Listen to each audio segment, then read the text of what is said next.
I became the most feminine version of myself during the toughest moments of my life, when my life was super unstable and was not promising at all. Not despite them, not because of them, but because I knew that I had two choices.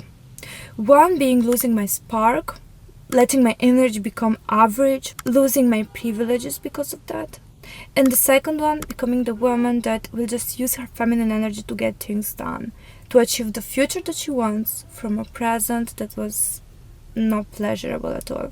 I talked in detail about my previous horrible jobs and how to get out of that situation, no matter where you are right now, in my previous video. But in this video, I'm gonna tell you everything about how I keep my feminine energy high and my stress level low, no matter how hard life gets. And this is what allows me to constantly glow up inside and outside and achieve not only what I want, but even more than that. When I wanted to know this, everything on the internet was just start a new routine, vibrate higher, meditate, journal, love yourself.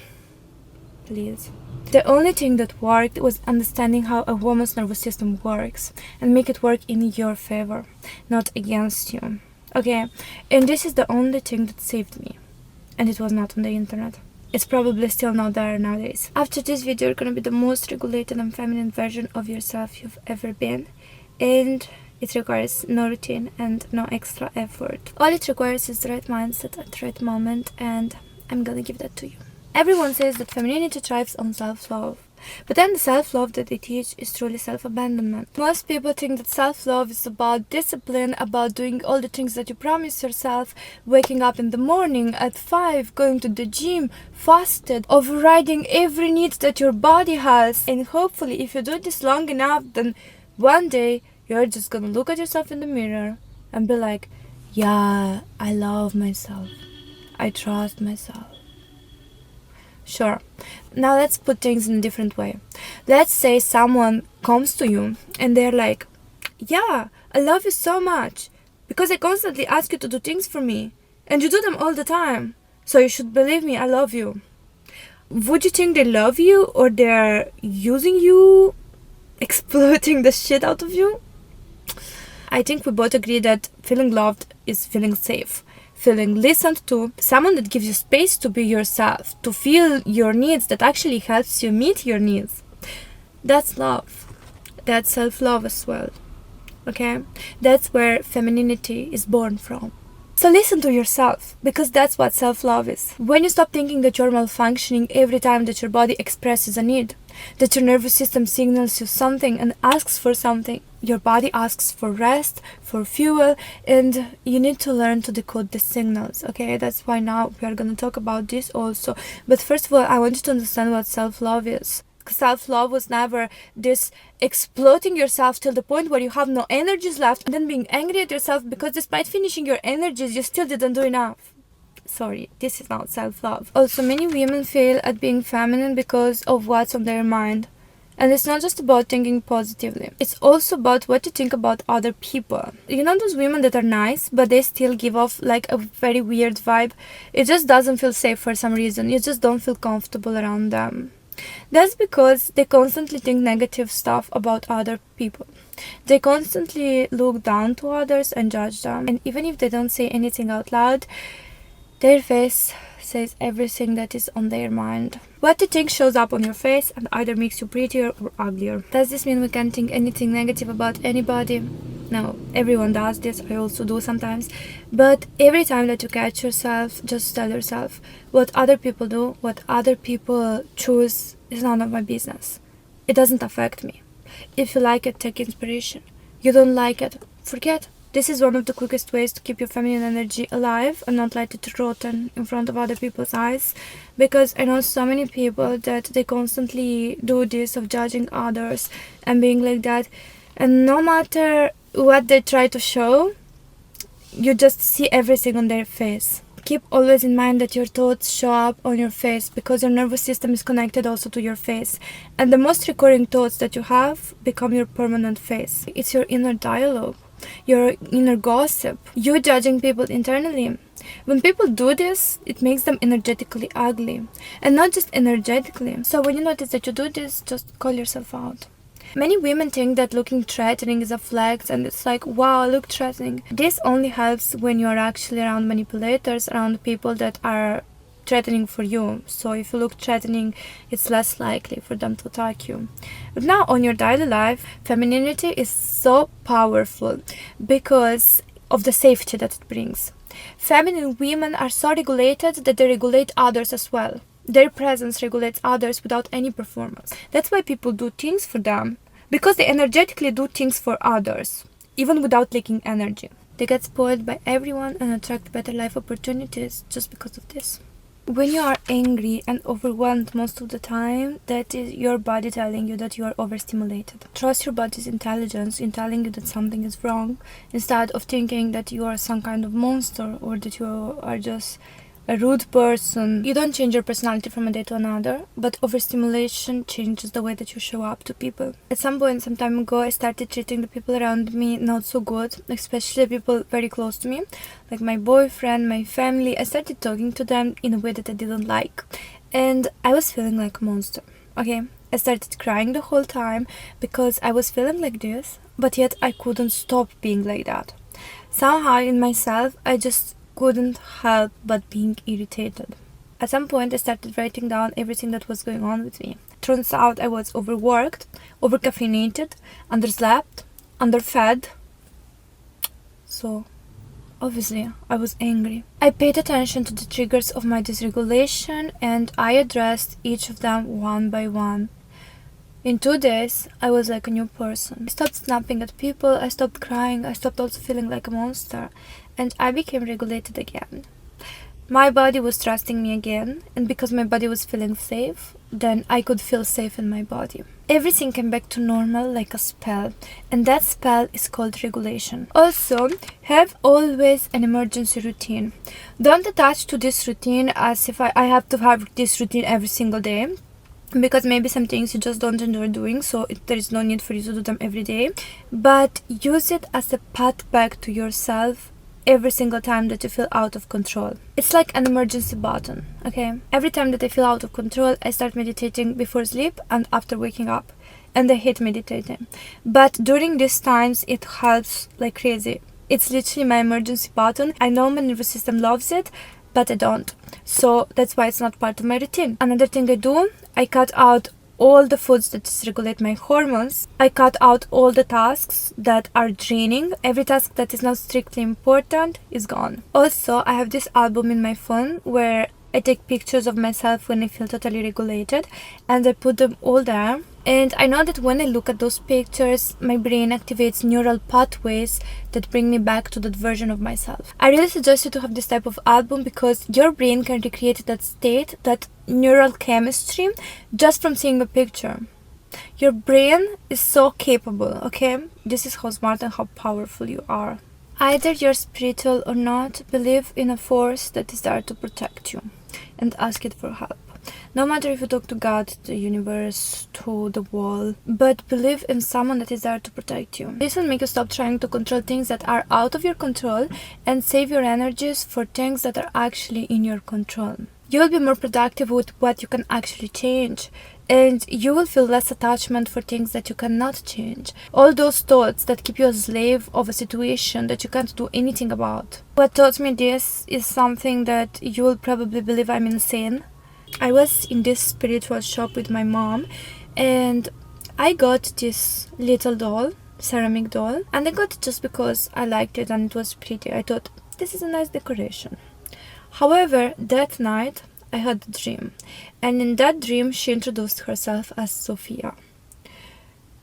I still have chills when I think about this, because next day I woke up and I googled Angel Sophia. Tell me why the exact angel that I had, the exact fairy angel, whatever that is, comes out in the same exact way, with same exact hair. I will put photos, I will put pictures here to show you that I'm not crazy, that whatever happened was real.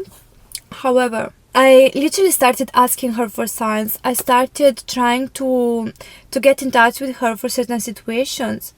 And tell me why exactly in that moment I was in the worst situations I've ever been in my life. I just moved to another city and I didn't know anyone there. I was in a flat that I rented to an app, and the flatmate that I had turned out to be extremely dangerous person.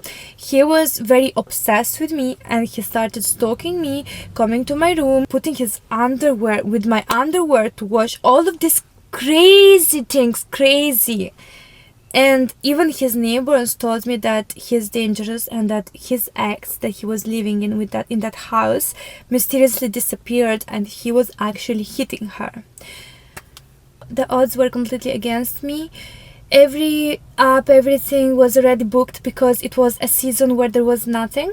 However, I ended up in a situation where I just fell into the right place at the right time and I was finally safe. And I didn't have to go back there ever again, if not just to take up my stuff. This is not even the worst that happened. Just to make you realize, after 1 year, after I blocked him everywhere for 1 year and him making more accounts to still stalk me, he started texting me through my bank account by sending me money. And so as a title, he put whatever he wanted to tell me. The point is, every time since then, I ask her for help. I carry her with me in every country, for every trip, for everything. And tell me why things always fall into place when I talk to her. Another thing I do every time I don't like something in my reality, I just ask her for help and then start ignoring that thing until it works in my favor. I detach from it, I don't look at it, I just do what I can for it. But then what I can't do anything, I just ignore it. Wherever you believe in, angels, God, universe, the world, believe in something that can remove that pressure from your nervous system when you need it. You need to share that pressure with something. And I think that seems that it's not that deep, but it's very deep. That keeps my feminine energy very strong and throughout the day, especially when I have very hard days, is having breakfast in the morning. Cortisol wakes you up, but it's also the stress hormone. So you never want this to be very high. The reason why I could go so many hours without food was not because I was superwoman, but because my body was relying on cortisol and adrenaline to keep me going, which means that it's borrowing energy from my future self. This puts us in alert mode, and if you're close to your period after the ovulation, literally half of a month, this multiplies per 10. If you get stressed and drained very easily, that's your body asking you for regulation, and that regulation comes also from food. If you eat a breakfast that includes fats, protein, fiber, carbs, you know I'm talking to you. This will make your body feel safe, and when your body feels safe, it makes you feel safe in it. Pay attention when you're ready to output and when you're just not. Many times we force ourselves to interact with other people, to reply back, to be there for others at random times, but our nervous system is just not ready to receive feedbacks, critiques, everything that comes with an interaction. Therefore, our nervous system gets shaken by that. And people are like, it's not even that deep. You are too sensitive. It is deep. It's actually very deep. So only expose yourself to interactions when you are ready to output. For example, the nurturing part of me loves replying to all of your comments, all the girls that support this channel, and I love my community. Literally, I love the collective feminine energy that is here so much that I want to talk to you 24/7. But I can't open comment section all the time because the part of me that has restraint knows that sometimes there will be some person that will just come here and call me a cow. Like, there is always gonna be someone that leaves very nice comments like this, and usually I laugh about them because they are genuinely funny. But there are some moments where my nervous system is not ready for that, for whatever is the reason. And I know that if I do this in a moment where I'm not fully stabilized, I might think about it for a few minutes or like feel something about it. Who knows, like someday maybe I'm genuinely a little bit weaker. But I know that if I do it in a moment where I'm fully stabilized, I will just be like, okay, cool, have a nice day. If you're not fully stabilized, everything can feel deeper than it is. Everything. And this applies also to tools like ChatGPT. If you talk to ChatGPT, all of that, any type of interaction requires you to be ready to output. I talk a lot to ChatGPT because I'm very curious and I know I love to find new information. I always ask things, oh, this about skin, this about hormones, this about this, this about that. So I get flooded with information the whole time, which is something that I love. But in this window, I still don't talk to it because it's still an interaction. It's still flooding your nervous system when all it needs is stillness. Sometimes we also cannot be ready to receive a loving and kind input from someone. Our nervous system can generally not be ready for that as well. It's totally normal to be grateful for something but still not being ready to receive it in that moment. It's all about how the nervous system works, and all it needs sometimes is just stillness. Also, I remember in the beginning lack of stimulation felt like boredom. When you're not used to be regulated, relaxation feels like boredom. That's because your nervous system is learning something new, and that's why your brain is scanning for dangers. For the brain, everything that is new could be a potential danger. So the more you practice to be understimulated, the better it gets. Now, another super important thing. Some activities are pure leak of energy. Convincing, debating, trying to prove that you're right, changing perceptions, mentoring. This is the fastest way to leak feminine energy. I used to debate so much in order to be right, to prove that I know, to try to make people understand what is right to do. But now I realize that even if I get to the point where I actually convince the person, even if they say, oh, you're right, yeah, that's true, I don't gain any leverage. I don't gain anything that can be useful for me. It's literally just a waste of my feminine energy. Right now, if someone thinks that what I believe is brilliant or stupid or whatever, I don't care. For me, it's the same. Even with YouTube, I notice 100 people can have 100 different opinions of me. When I see in the comments, someone is like, oh, you're a crazy cow. Another person is like, wow, this is the most brilliant video I've ever seen on YouTube. Someone else is like, you're mentally sick, you have to get help. And yes, everyone is right. In their mind, they're all right. Now I always think, you want to be right? Then you're right. You think I'm right? Okay, I'm gonna say it once. If you agree, good. If you don't agree, then you're right. I will take 0 actions to convince anyone of anything. Your business is only what's on your brain. That affects how you show up, how you look, how you feel, how regulated you are, how feminine you are. What's in other people's brains doesn't matter at all. Not for your life. It only matters for their lives. And if they want to think ugly things, they're gonna be ugly. Same way how you don't try to change other people, don't allow other people to rush you or try to change the way that you are if it works for you. For example, my boyfriend, he operates in a very task-oriented way. He's very high achieving and has a lot of masculine energy. I operate in a regulated feminine emotional way. That's when I function the best. I take more time than I need to do skincare, to get ready, to sip my coffee. I even sit a little bit on the bed before leaving, so I just feel regulated, I just don't like rushing. And there was this one morning that we were going for a walk, and I know he wants to do everything fast, so that's why I sacrificed all my routine. I said, okay, I'm gonna skip my routine, I'm not gonna have breakfast, I'm not gonna do anything, I'm just gonna do my skincare, put 2 creams and SPF, that's it. The moment I go to the washroom and I start doing this, he starts rushing me, and in that moment, you know what I said? I'm not coming anymore. I was ready, but I stayed home. Why? Because I was damn stressed already. I generally gave up on my routines, deprioritized things that were important for me, and even then I was pushed to edit myself more. The rest of the day I stayed completely dysregulated, and this didn't benefit anybody. And therefore I told him and myself, from the next time, if I don't have enough time to get ready, I'm not coming. Don't invite me. I'm just staying home. Then he understood me, and now we plan things in a way that he doesn't have to rush me and I don't slow him down. Every nervous system is calibrated in its own way, and none of the ways is either right or wrong. But you can't live based on another person's regulation system. That's why I want you to study yourself and understand your needs. This is extremely important because those needs, usually we categorize them as flaws. Maybe you're the type of person that needs more stimulation. Maybe you're the type of person that needs peace and space in order to feel safe. You have to find healthy ways to give yourself healthy doses of the things that you need.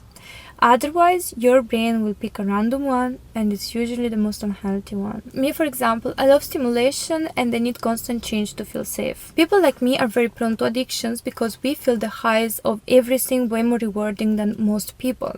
When I didn't know this, my brain found ways to get that from binge eating, binge watching shows, and other things that were not aligned with me, that definitely were not in my favor. But right now I found ways to meet this need of mine in healthy ways.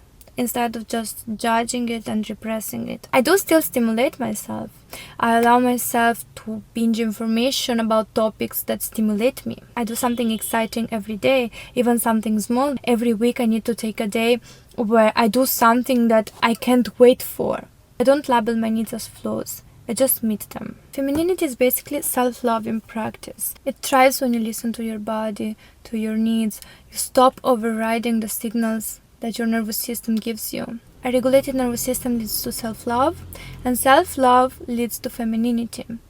Those three things, they are the same state. Okay? Most women don't struggle with being feminine because being feminine is literally our nature. They struggle with not entering that survival mode that makes being feminine the last priority for our bodies.